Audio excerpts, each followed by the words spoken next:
네, 지난 3주 동안 이거 이제 뭐 더 이상 말씀 안 해드려야죠. 이 돈, 섹스, 권력 이 세 가지의 범주에서 이 히브리서 13장에 나오는 이 5가지 덕목을 우리가 나눴는데요. 그 중에서 이제 권력, 힘이라고 볼 수 있는 이 권력을 가지고 첫째, 둘째, 세 번째 1절서부터 3절까지의 말씀을 가지고 함께 나눴습니다. 즉 우리에게 이제 힘이 있고, 그리고 이제 주어진 힘을 가지고 무엇을 해야 된다? 형제 사랑하기를 계속하고 나그네와 같은 이 사회적인 약자들을 돌보는 일을 하고, 그리고 갇힌 자와 학대받은 자들을 생각하되 어떻게? 마치 내가 함께 갇히고 박해받는 것처럼 그렇게 생각하면서 그들을 위해서 기도하고 돕고 섬기는 일을 하라는 것입니다. 그러니까 하나님께서 우리에게 힘을 주신 이유는 뭐냐면 사랑하고 섬기라는 데 있다는 거예요. 그러니까 누군가 위에 군림하고 착취하고 괴롭히고 학대하고 그런 데 힘을 쓰라는 것이 아니라 사랑하고 섬기는 데 힘을 쓰라는 것이죠. 오늘 나머지 이제 2가지 건데요. 이제 뜨거운 감자라고 할 만큼 민감하고 어렵고 그러나 중요한 주제인 섹스와 돈에 대한 것입니다. 먼저 성에 대해서는 이제 4절 말씀인데요. 4절 말씀에 이렇게 말씀하고 있죠. 모든 사람은 결혼을 귀히 여기고 침소를 더럽히지 않게 하라. 음행하는 자들과 간음하는 자들을 하나님이 심판하시리라. 자, 우선 이 히브리서가 쓰여졌던 그 당시의 시대적인 상황을 우리가 좀 알 필요가 있는데요. 자, 그때가 언제입니까? 로마 시대죠. 자, 이 로마 시대 때는 성윤리가 굉장히 혼탁하고 타락했었습니다. 예를 들면 당시에는 이 매매춘 아시잖아요. 이 매매춘이 굉장히 성행했고 또 일반화되어 있었습니다. 그러다 보니까 율라가에서 이 사생아들이 많이 태어났고, 이 사생아들을 어땠냐면 로마 강자에다 버렸다고 그래요. 그러면 그 아이들 중에 여자아이들 특히 다시 포주들이 데려갑니다. 율라가로 데려가요. 무슨 얘기인지 아시겠죠? 그런 악순환이 벌어지는 그런 상황이었다고 그래요. 자, 이런 상황이다 보니까 이게 한 예고요. 이런 상황이다 보니까 자, 결혼을 어떻게 여겼을까요? 귀하게 여겼을까요? 가정을 소중히 지키고자 그렇게 노력을 했을까요? 뭐 그런 사람들이 있었겠지만 대부분의 분위기가, 사회적인 분위기가 그렇지 않았다는 것이죠. 결혼을 했지만 배우자가 아닌 다른 사람과의 잠자리를 갖는 것이 뭐 그게 대수롭지 않은 일이었어요. 그렇게 여겼고, 그로 인해서 사생아들이 많이 태어났고 부부관계가 깨지고 자녀들이 상처받고 가정이 무너지는 상황이 되고 만 거죠. 영원할 것 같았던, 로마는 영원할 것 같았거든요. 근데 그 영광을 잃어버리고 멸망한 것에 대해서 여러 이유를 이야기합니다. 뭐 외적인 이유는 뭐 게르만족의 침입이겠죠. 그리고 정적인 혼란도 있겠고. 그렇지만 그 내적인 근본적인 원인은 타락과 부패에 있었다는 것은 역사학자들이 공통적으로 얘기하는 것입니다. 근데 그 타락의 중심이 뭘까요? 바로 성적인 타락이에요. 어느 사회든 그 사회에 기초 다니면서 건강하게 지탱해주는, 그 사회를 건강하게 지탱해주는 그 단위는 바로 가정입니다. 가정이 병들고 무너지면 그 사회도 병들고 무너질 수밖에 없어요. 그 가정의 기초가 뭐겠습니까? 기초가 부부예요, 부부. 그러니까 이 부부 관계가 정상적이어야 되고 친밀해야 되고 건강해야 됩니다. 그러므로 본문은 가정의 기초가 되는 부부 관계가 성결하게 구별되어야 함을 말씀하고 있는 거예요. 결혼을 귀히 여겨서 성결하게 구별되어야만 물론 남편과 아내 사이에 이루어지는 성적인 친밀감, 이것도 거룩하게 지켜내야 된다는 거예요. 여러분, 본문에 음행과 간음이 나오는데요. 이 음행은 혼인관계 안에서 행해지는 것이라면 간음은 비혼인관계에 있는 남녀의 성적 관계를 말합니다. 즉 결혼해서 배우자가 있음에도 다른 사람과 성관계를 맺는 그런 행위, 그리고 결혼 이전에 성적인 관계를 맺는 것, 이걸 얘기하고 있는 거예요. 자, 본문은 이 모두를 하나님이 심판하실 것이라고 엄중히 경고하고 있습니다. 즉 하나님께서 우리에게 원하시는 것은 뭐냐면 기혼이든 미혼이든 성적인 순결을 지킬 것이다, 이걸 말씀하고 있는 거예요. 우리의 몸으로도 거룩히 구별되고 특히 결혼을 귀하게 여겨서 그 잠자리를 더럽히는 일이 없도록 그렇게 하라는 거예요. 그렇다면 여러분, 성도가 성적인 순결을 잃었다면 구원받지 못하는 것일까요? 자, 하나님이 심판하시라고 했는데 그러면 구원받지 못하는 것일까요? 그것은 아닙니다. 우리가 설령 그랬다 할지라도 회개하고 그 죄로부터 떠난다면 우리는 심판에서 벗어나게 됩니다. 그러나 자신이 구원받았다고 하면서도 여전히 음행과 간음을 행하면서 성적인 순결을 지키려는 마음도 없고 행함도 그런 노력도 없다면 그를 과연 구원받은 사람이라고 할 수 있을까요? 즉 구원받았음에도 불구하고 성적인 순결에 대해서 무감각하다면, 여전히 예전과 같은 똑같은 그런 방탕함 속에 자신을 방임한다면, 계속해서 성적인 죄로부터 벗어나지 못한다면 하나님의 심판으로부터 자유로울 수 있다고 할 수 있을까요? 그것을 말씀하고 있는 거예요. 만일 그렇다고 한다면 그런 사람을 어찌 구원받은 사람이라고 하겠으며 그런 사람에게 하나님의 심판이 없다고 할 수 있겠습니까?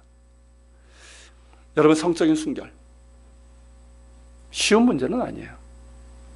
오늘과 같이 성적으로 개방되고 혼전 경험이 당연시되고 또 기혼자의 외도나 불륜을 마치 무슨 로맨스처럼 포장하고 미화하지 않습니까? 그런 사회에서 성적인 순결을 이야기하고 그것을 지켜야 한다는 것이 왠지 시대에 뒤떨어진 것 같고 무슨 조선시대적 이야기하는 것 같고 매우 보수적이라는 그런 비난을 받을 수도 있을 겁니다. 그러나 여러분, 우리가 따라야 할 것은 시대적인 흐름, 사람들의 생각이 아니라 하나님의 말씀입니다. 시대적인 흐름이 음란하고 죄악된 것이라면 더더욱 그러한 거예요. 여러분, 하나님의 말씀은 영원합니다. 시대적인 상황은 달라질 수 있지만 하나님의 말씀의 진리의 핵심은 달라지지 않습니다. 여러분, 왜 하나님께서 성경에서 성적인 순결을 강조하는지 아십니까? 성적인 음행이 주는 파괴성 때문에 그래요. 여러분, 성은 하나님께서 주신 선물이에요. 그 안에 놀라운 축복이 있어요. 그런데 그것을 잘못 쓰게 됐을 때 주는 파괴성은 잘못 쓸 때는 항상 파괴적으로 나타나요.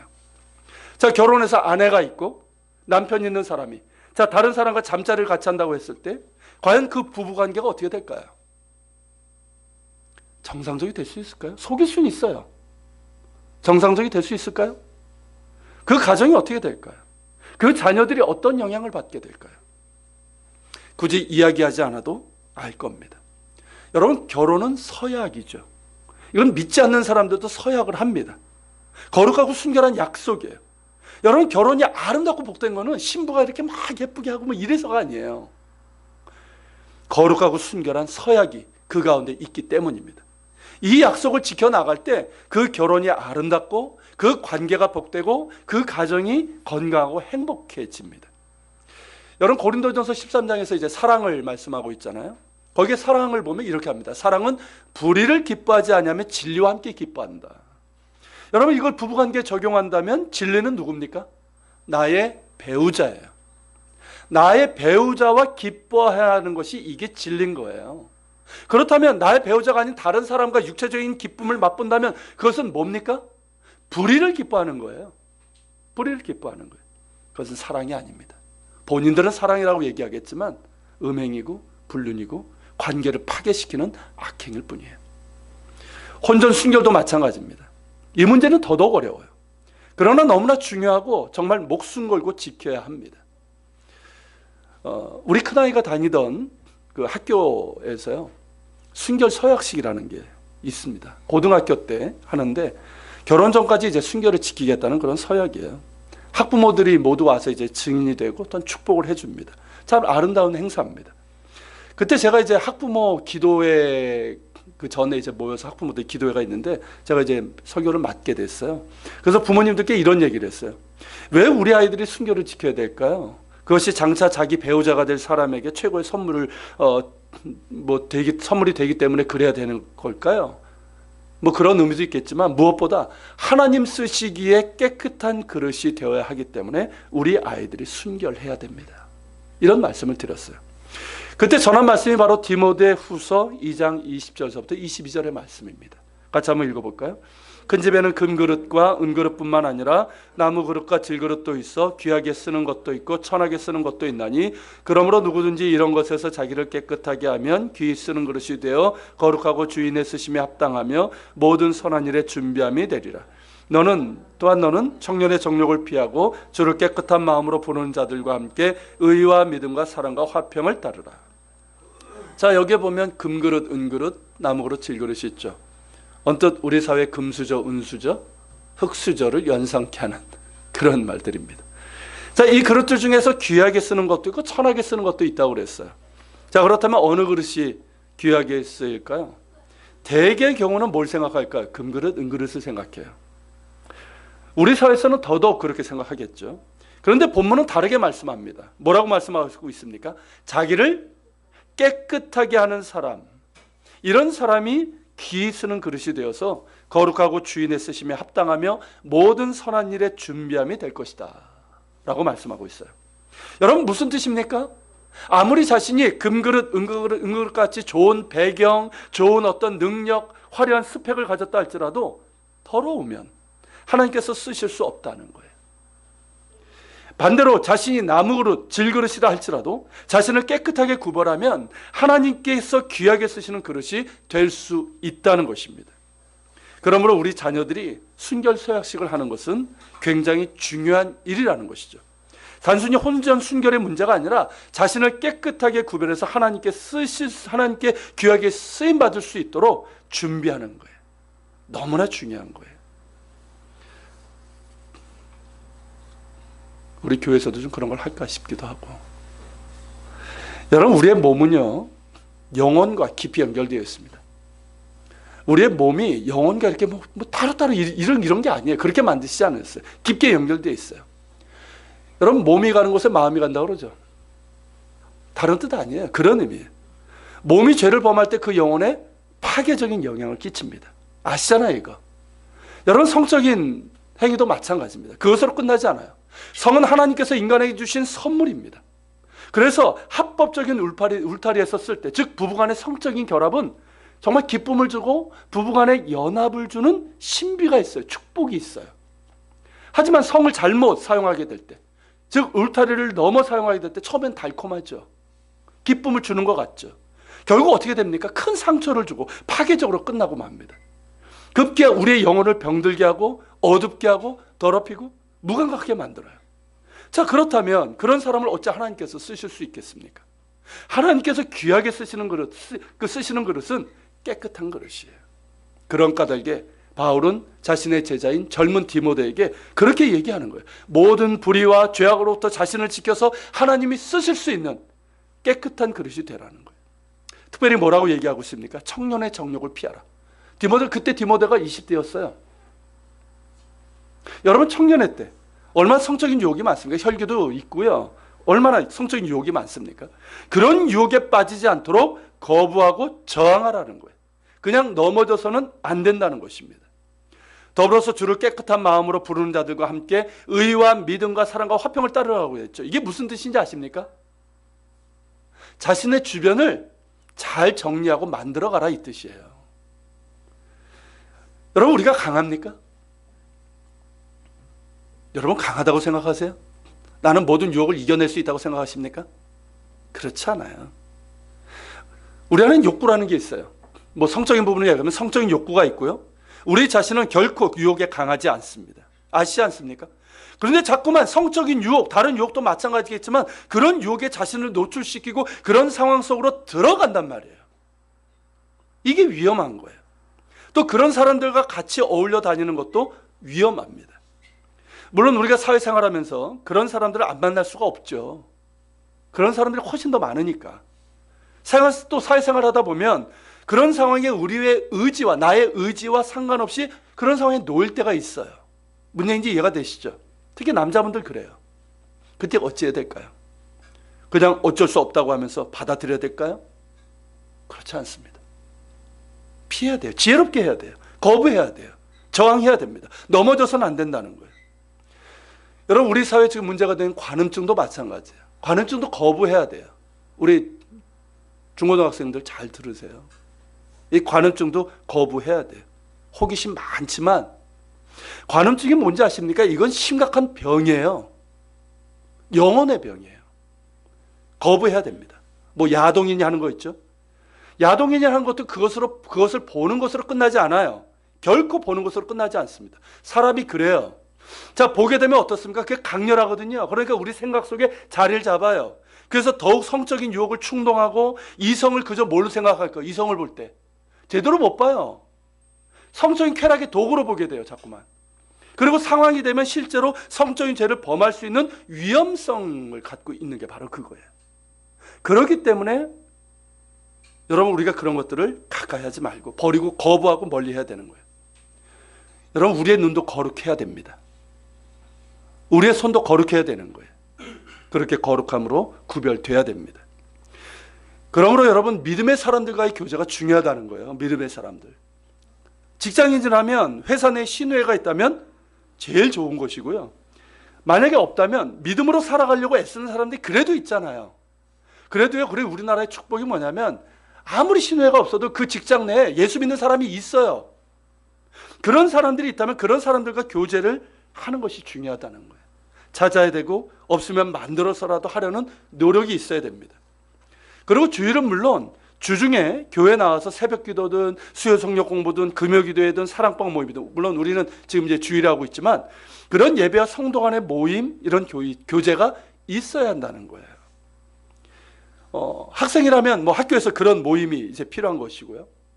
그런 면에서 사회사 생활관이 얼마나 중요한지 모르겠습니다.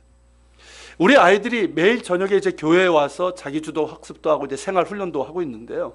적어도 아이들은 어떻습니까? 교회 오기 때문에 안전한 거예요. 적어도 교회에 있을 때는. 그렇지 않습니까? 교회에서 뭘 하겠어요? 잠도 못 자게 하는데. 스마트폰, 인터넷 얼마나 위험합니까? 얼마나 많은 것에 애들이 노출이 돼요. 뭐 게임 이런 것부터 벗어나 있고 아이들이 정말 바른 가치관과 태도를 배우고 있어요. 우리 아이들이 믿음도 잘하고 계속해서 자신을 깨끗하게 지키고 거룩하게 구별해서 장차 하나님 쓰시기에 합당한 그런 자들로 준비될 수 있기를 소망합니다. 여러분, 주중에 예배나 성도 간의 교제가 중요한 이유는 우리가 하나님의 말씀을 들어야 되기 때문에 그래요. 아십니까? 말씀을 들어야 되고 말씀으로 또 말씀을 듣고 기도해야 돼요. 그렇게 여러분, 말씀을 통해서 기도를 통해서 우리가 도전받고 그렇게 힘을 받고 거룩의 능력을 얻어야 되기 때문입니다. 그렇지 않습니까, 여러분? 아니, 목사님 저도 그래요. 목사님 저도 그런 시간이 없으면요, 뭐 목사는 뭐 교회 중심으로 살아가니까 유혹이 없을 것 같습니까? 그렇지 않아요. 유혹 많아요. 근데 하나님의 말씀을 붙들고 그거 말씀 붙들고 기도하기 때문에 그나마 이겨내는 거예요. 여러분들은 더 하잖아요. 사회생활 하고 있잖아요. 얼마나 많은 유혹 속에 노출되어 있습니까? 근데 뭐 주일날 한 번 나와서 그냥 예배 드리는 것으로 될까요?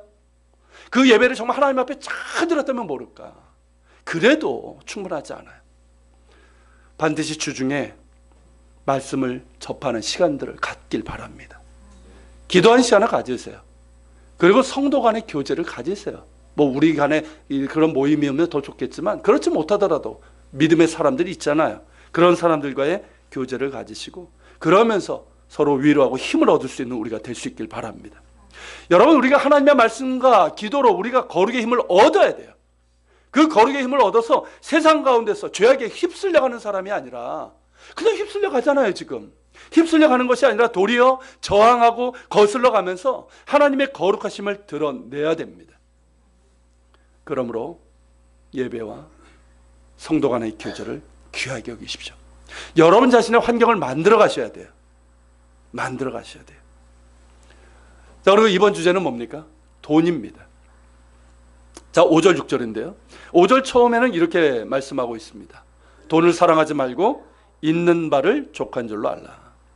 자, 돈에 대한 것은요, 굳이 뭐 시대적인 배경을 얘기하지 않아도 예나 지금이나 쉬운 문제가 아닙니다. 돈에 관한 문제는요, 기독교인들이 세상 사람들과 확실하게 구별되는 것이면서 동시에 별반 차이가 나지 않는 부분이기도 합니다. 무슨 얘기인지 이해가 되십니까? 그저 기독교인이라는 것만으로 돈에 관한 문제에서 차이가 날까요? 내가 교회 다녀요. 그것만으로 돈에 관한 문제에서 세상 사람들과 차이가 날까요? 차이 나지 않습니다. 돈에 대한 분명한 가치관과 성경적인 태도가 따를 때 돈에 관한 문제에 있어서 세상 사람들과 차이가 날 수 있는 거예요. 여러분, 본문에는 분명합니다. 돈을 사랑하지 말라. 여기만 나오는 게 아니에요. 돈을 사랑하지 말라. 여러분, 디모데전서 6장 10절에는 뭐라고 되어 있습니까? 돈을 사랑함이 일만하게 뿌리라고 말씀하고 있어요. 실제로 그러하지 않습니까? 돈을 사랑하시는 분들 가운데서 선한 것을 이렇게 보신 적이 있나요? 돈을 좋아한다는 뜻이 아니에요. 돈을 사랑하는 사람들. 아시잖아요. 여러분, 예수님께서도 재물과 하나님을 겸하여 섬길 수 없다고 하셨어요. 여러분, 이 말은 뭐냐면 하나님도 사랑하고 돈도 사랑한다는 거예요. 가능할까요? 하나님도 사랑하고 돈도 사랑하고 가능할까요? 가능할 것 같지만 그건 결국 뭔지 아십니까? 돈 때문에 하나님이 필요하다 이 뜻이에요. 그저 돈을 사랑하는 거죠. 돈을 사랑하는 것이고요. 돈 때문에 하나님이 필요한 거예요. 즉 하나님이 재물의 복을 주시는 것 같으면 하나님도 사랑하는 그런 식이 되고 마는 거예요. 만약 반대라면 어떻게 할 겁니까? 하나님이 재물의 복을 주시지 않는다면, 물질적으로 어려움을 당하면 어떻게 할 겁니까? 하나님이 주시지 않았으니까 사랑하지 않을 겁니까? 그건 아니잖아요. 그렇죠? 그렇게 우리가 하나님을 믿는다고 한다면 그것은 우상을 숭배하는 자들과 불신자들과 다를 바가 없는 거예요. 하나님을 사랑함에 있어서는 두 마음을 가지고서는 안 됩니다. 여러분, 성경에서 가장 큰 계명이라 할 수 있는 것이 바로 뭡니까? 하나님 사랑이잖아요. 자, 어떻게 하나님을 사랑하라? 어떻게 하나님을 사랑하라? 내 마음을 다하고 내 뜻을 다하고 내 힘을 다하여 하나님을 사랑하라는 거예요. 즉 너의 마음과 너의 의지와 너의 지성과 너의 체력적인 이 힘을 가지고 하나님을 사랑하라는 거예요. 그런데 여기서 다른 마음이 끼어든다? 그것이 돈이든 권력이든 무엇이든 하나님처럼 사랑하는 것이 있다? 그런 마음 가지고 하나님을 사랑한다? 그건 사랑이 아니죠. 그런 면에서 여러분, 우리는 우리 자신을 늘 살펴봐야 됩니다. 그리고 분명하게 해야 될 것은 뭐냐면 나의 마음이 누구를 향해 있냐는 것이에요. 나의 마음이 온전히 하나님을 향해 있는지, 아니면 하나님 아닌 다른 것에 마음이 뺏겨서 그것을 쫓고 있는 것은 아닌지를 살펴봐야 한다는 것입니다. 여러분, 우상이라는 것이 다른 것 아니에요. 뭐 이렇게 사람이 이게 보이는 어떤 형상을, 그것만이 우상이 아니라 하나님처럼 내가 사랑하는 것, 하나님처럼 붙잡으려고 하는 것, 하나님보다 앞서는 것, 그리고 내가 바라는 어떤 것 때문에 하나님을 믿는 것조차도 우상이 될 수 있다는 거예요. 여러분, 사랑한다는 건 뭔지 아십니까? 그 대상에게 나의 마음을 준다는 것뿐만 아니라 자기 운명을 맡긴다는 의미예요. 아십니까? 자, 남녀가 사랑하면 결혼하죠. 왜 결혼합니까? 그 결혼한다는 게 뭐예요? 내 운명을, 내 삶을 당신께 맡긴다 이 뜻이잖아요. 사랑한다는 건 그런 의미가 있어요. 그런데 여러분, 돈과 하나님을 겸하여 섬긴다고 했을 때는 하나님에게도 내 인생을 맡기고 돈에게도 내 인생을 맡긴다는 건데 이게 가능할까요? 그렇게 생각한다면 하나님이 무슨 보험 같지 않습니까? 우선 돈이 확실한 것 같죠, 보이니까. 근데 다만 뭔가 불안하니까 하나님이 필요한 것 말입니다. 그게 보험이잖아요. 실제 이런 생각을 갖고 있는 사람들이 많은 것 같습니다. 이것은 하나님이 나의 삶을 지켜주시는 것과는 다른 문제예요. 나의 삶에 하나님이 필요한 것이 맞지만 그 필요 때문에 하나님을 믿는다면 그것을 어떻게 바른 신앙이라고 할 수가 있겠습니까? 하나님께서는 우리에게 하나님이 부수적인 존재가 되는 것을 원하지 않으십니다. 그저 나의 필요를 위해서 존재하는 그런 부차적인 존재가 되는 것을 원하지 않으십니다. 그것은 하나님을 믿는 것이 아니라 오히려 하나님을 멸시하는 것이 될 수가 있습니다. 만약 하나님이 죽은 우상이라면 그래도 돼요. 그렇지 않습니까? 원래 우상이 뭡니까? 우상은 인간의 필요를 위해서 만들어진 거예요. 그러나 하나님은 죽은 우상이 아니라 살아계시고 거룩하시고 유일하신 참 하나님이십니다. 우리를 지으셨고 우리의 삶의 필요를 채워주시며 우리를 사랑하셔서 독생자를 내어주신 분이십니다. 여러분, 그 하나님을 어떻게 우리의 수단으로 삼을 수 있겠습니까? 그렇지 않습니까, 여러분? 어떻게 우리의 필요를 위해서, 우리의 무언가를 위해서 필요한 존재로 만들어버릴 수가 있겠습니까? 하나님을 나의 재물, 나의 권력, 내가 가진 어떤 것을 지켜주고 안정을 누리기 위해서 필요한 존재로 만들어버린다면 그것을 어찌 하나님을 경외하는 것이라고 할 수가 있겠습니까? 그건 우상숭배하고 다를 바가 없는 거예요. 여러분, 하나님은 어떠한 경우에도 우리의 수단이 될 수 없습니다. 그분은 오직 우리의 목적이 되시는 분이십니다.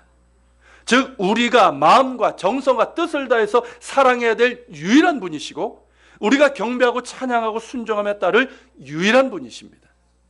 왜입니까, 여러분? 그분이 하나님이시기 때문입니다. 할렐루야. 그분이 나 같은 죄인을 사랑하셔서 독생자를 주셨기 때문입니다. 나 같은 사람을 긍휼히 여기시고 한없는 은혜와 자비를 베푸시기 때문입니다. 그러므로 우리가 하나님께 해야 될 일은 우리의 마음을 다해서 사랑하는 거예요. 하나님을 사랑한다는 것은 우리의 운명을 그분께 맡긴다는 거예요. 내 삶을 모두를 맡긴다는 거예요. 여러분, 하나님께 자신의 삶을 맡기는 자는 절대 망하지 않습니다. 망하는 법을 본 적이 없어요. 하나님께서 함께 하시고 지켜주십니다. 그의 삶이 복되고 무엇보다 하나님의 크신 사랑을 맛보게 되는 거예요. 이 땅에서 영원한 하나님 나라를 맛보게 되는 거예요. 그리고 장차 하나님 나라, 영원한 하나님 나라를 소유하게 될 것입니다. 여러분, 5절 하반절이 그것을 말씀하고 있는 것 아닙니까? 자, 뭐라고 얘기하고 있습니까? 같이 읽어볼까요? 5절 전체. 돈을 사랑하지 말고 있는 바를 족한 줄로 알라. 그가 친히 말씀하시기를 내가 결코 너희를 버리지 아니하고 너희를 떠나지 아니하리라 하셨느니라.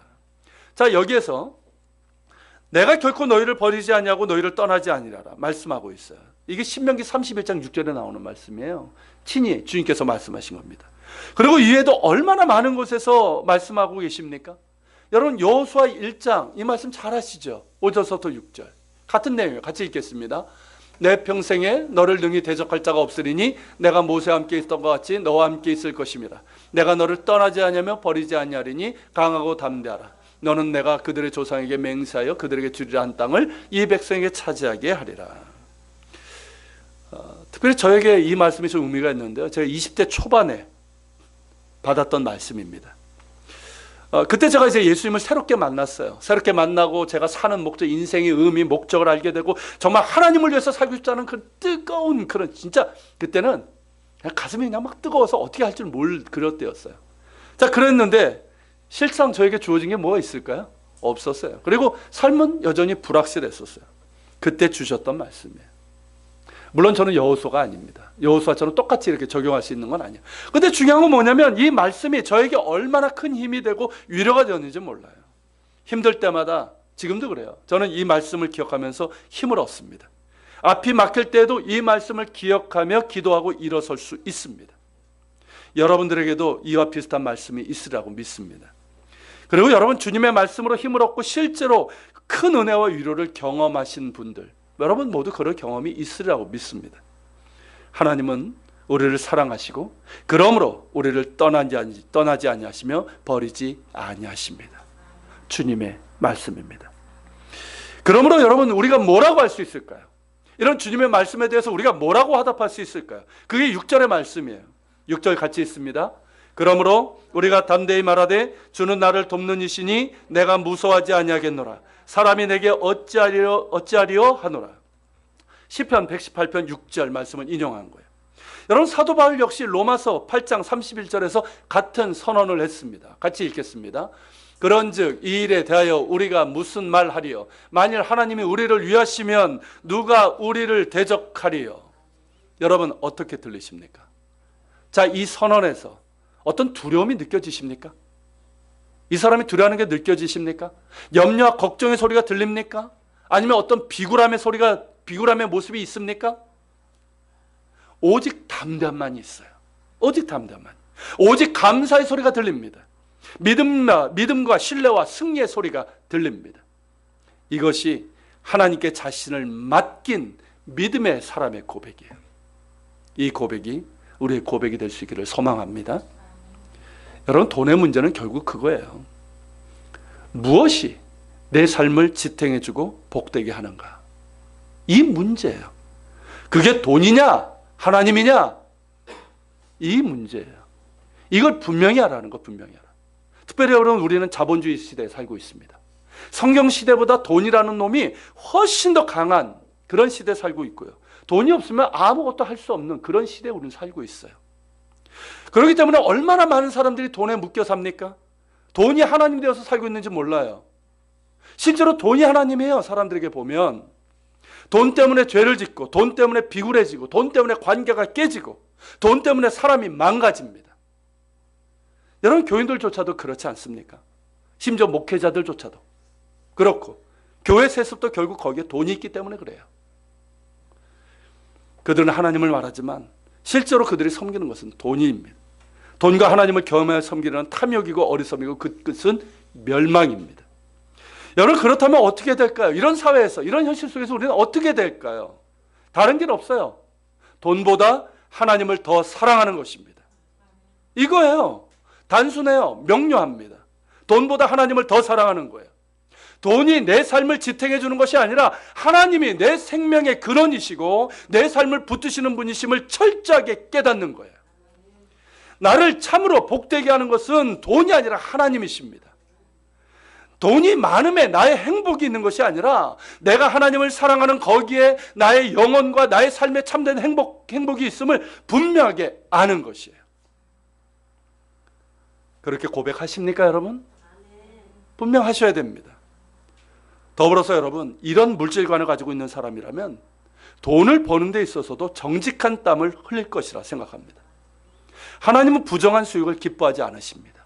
성경 보세요. 어디 하나님께서 부정한 재물을 기뻐하신다고 얘기되어 있습니까? 결코 기뻐하지 않습니다.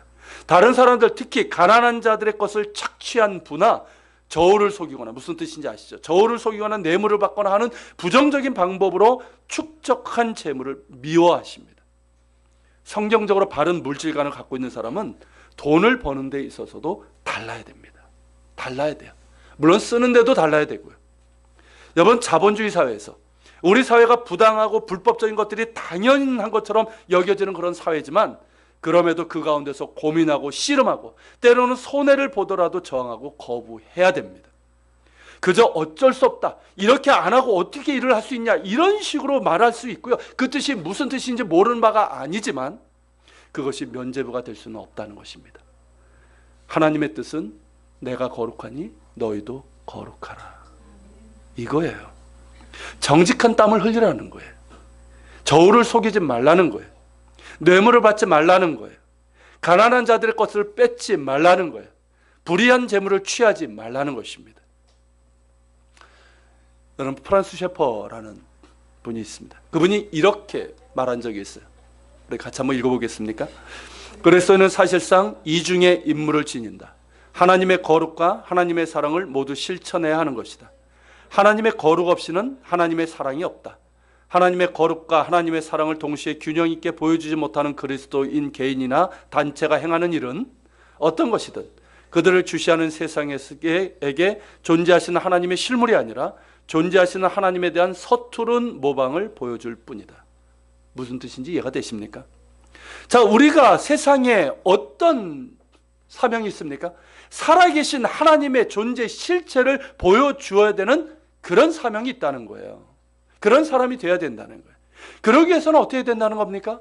하나님의 거룩과 하나님의 사랑을 모두 실천해야 된다는 거예요. 우리가 하나님 앞에 거룩해야 될 뿐만 아니라 또 우리가 지난 3주 동안 나눴던 것처럼 하나님의 사랑도 실천해야 된다는 거예요. 이 둘이 같이 가야 된다는 거예요.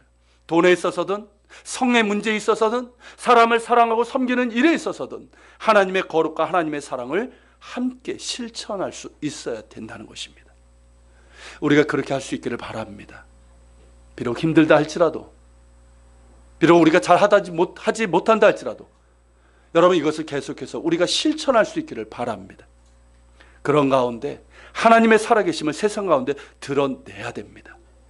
한국교회가 지금 이것을 못해서 지금 이런 거 아닙니까? 그렇게 하나님의 살아계심을 세상 가운데 드러낼 수 있는 저와 여러분 되고 또 나아가서 한국교회가 될 수 있기를 간절히 소망합니다. 같이 기도합시다. 오늘 말씀을 기억하면서 같이 기도합시다. 주님, 오늘 이 성의 문제, 돈의 문제를 보았습니다. 참 쉽지 않은 문제고요. 우리가 날마다 접하는, 또 자주 넘어지는 문제입니다. 주님, 우리의 연약함을 고백합니다. 주님, 우리에게 거룩의 능력을 주시옵소서. 이제는 하나님의 거룩한 자녀가 되었사오매 우리의 몸을 거룩하게 지키게 하여 주시고, 특별히 결혼한 사람이라면 그 결혼을 귀하게 여겨서 정말 그 결혼 가운데 주신 하나님의 축복을 누리는 우리 가정이 되게 하여 주옵소서. 주님, 돈이라는 이 문제 날마다 우리가 이것 때문에 힘듭니다. 그러나 주님, 우리가 분명하길 원합니다. 돈이 아닌 하나님을 사랑하는 저희들 되게 하여 주시옵소서. 하나님이 내 삶의 주인 되심을 우리가 날마다 확인하며 고백하게 도와주옵소서. 하나님의 거룩과 하나님의 사랑을 모두 실천하는 가운데 하나님의 살아계심을 세상 가운데 드러내는 우리가 되게 하여 주시옵소서. 말씀을 기억하며 같이 기도하며 나갑시다. 같이 기도합니다.